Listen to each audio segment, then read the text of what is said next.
YS ఫ్యామిలీలో ఆస్తుల వివాదం ఇప్పట్లో తేలేలా లేదు. గత కొన్ని సంవత్సరాలుగా వైసీపీ అధినేత, ఆంధ్రప్రదేశ్ మాజీ ముఖ్యమంత్రి జగన్మోహన్ రెడ్డి, ఆయన సోదరి షర్మిల మధ్య ఆస్తుల వివాదం సాగుతున్న విషయం తెలిసిందే.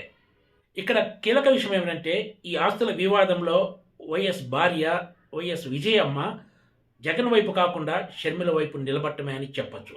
2 రోజుల క్రితం మీడియాతో మాట్లాడిన వైఎస్ షర్మిల, జగన్మోహన్ రెడ్డి అన్న పదానికే కలంకం తెచ్చారంటూ తీవ్ర స్థాయిలో విమర్శలు గుప్పించారు. అసలు ఇలాంటి అన్న ఉంటే శత్రువులు కూడా అవసరం లేదంటూ ఆమె విమర్శలు గుప్పించిన సంగతి తెలిసిందే. వైఎస్ వివేకానందరెడ్డి హత్య ముమ్మాటికి కడప ఎంపీ టికెట్ విషయంలోనే జరిగిందంటూ ఆమె స్పష్టం చేశారు. కడప ఎంపీకి అవినాష్ రెడ్డి ఏమాత్రం అర్హుడు కాదంటూ ఆయన తనతో స్పష్టంగా చెప్పారని కూడా షర్మిల మీడియా సాక్షిగా వెల్లడించారు.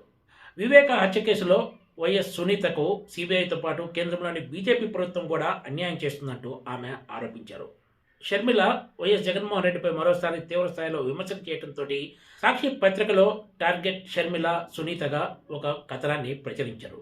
చంద్రబాబు చేతిలో షర్మిల సునీతలు పావులుగా మారారని, డైవర్షన్ కోసమే ఇదంతా బాబు ప్లాన్ అంటూ ప్రస్తావించారు. వైఎస్ ఉండగానే ఆస్తుల పంపిణీ జరిగిందని, పెళ్ళైన 30 సంవత్సరాల తర్వాత ఆస్తుల్లో వాటా కావాలా అంటూ, సరస్వతి పవర్లో వాటాల బదిలీ మోసపూరితం కాదా అంటూ ఆ పార్టీకి చెందిన సతీష్ రెడ్డి వ్యాఖ్యలతోటి సాక్షిలో ఒక స్టోరీ ప్రచురితమైంది. అదే సమయంలో అన్న కష్టార్జితంలో వాటాలు అడుగుతారా అంటూ కూడా అందులో ప్రస్తావించారు. దీంతో తాజాగా వైఎస్ విజయమ్మ ఆస్తులకు సంబంధించిన అంశంపై మరోసారి లేఖ విడుదల చేశారు. ఇది ఇప్పుడు ఆంధ్రప్రదేశ్ రాజకీయాల్లో మరోసారి హాట్ టాపిక్గా మారినట్లేనని చెప్పాలి. ఆస్తులకు సంబంధించిన అంశంపై వైఎస్ విజయమ్మ అడ్వకేట్ నోటరీ విడుదల చేయడం చర్చనీయాంశంగా మారింది. 2009లో వైఎస్ మరణం వరకు ఉన్న ఆస్తులన్నీ ఉమ్మడి ఆస్తులేనని, అసలు ఆస్తుల పంపకమే జరగలేదని ఆమె కుండ బద్దలగొట్టారు. అన్ని ఆస్తులు మనవళ్ళు మనవరాళ్లకు సమానంగా పంచాలన్నదే వైఎస్ ఉద్దేశము, ఆయన ఆదేశము అని విజయమ్మ తన లేఖలో ప్రస్తావించారు. తమకు దగ్గరగా ఉన్న వాళ్ళందరికీ కూడా ఈ విషయం తెలుసన్నారు.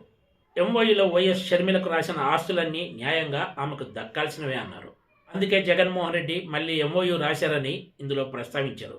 నిజానికి అందులో కూడా షర్మిలకు తక్కువే రాశారని, సరస్వతి పవర్ వాటాలతో పాటు ఎలాంక ల్యాండ్ కూడా షర్మిలదేనని విజయమ్మ ప్రస్తావించారు.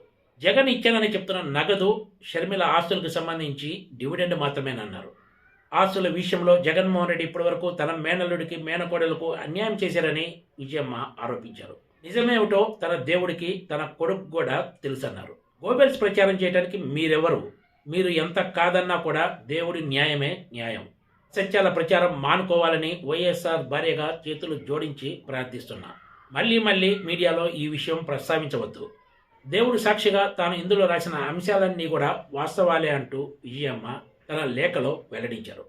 సాక్షిలో వచ్చిన కథనానికి స్పందనగానే విజయమ్మ ఈ లేఖను విడుదల చేసినట్లు వైసీపీ వర్గాలు కూడా అభిప్రాయపడుతున్నాయి. ఒకవైపు వైఎస్ సునీత, వైఎస్ షర్మిలలు జగన్మోహన్ రెడ్డిపై తీవ్ర విమర్శలు చేస్తున్న తరుణంలో వైఎస్ విజయమ్మ కూడా ఇప్పుడు ఈ ఆస్తులకు సంబంధించిన వివాదంపై లేఖ రాయటం జగన్కు బిగ్ షాక్ అన్న చర్చ సాగుతుంది. Please subscribe TGTV.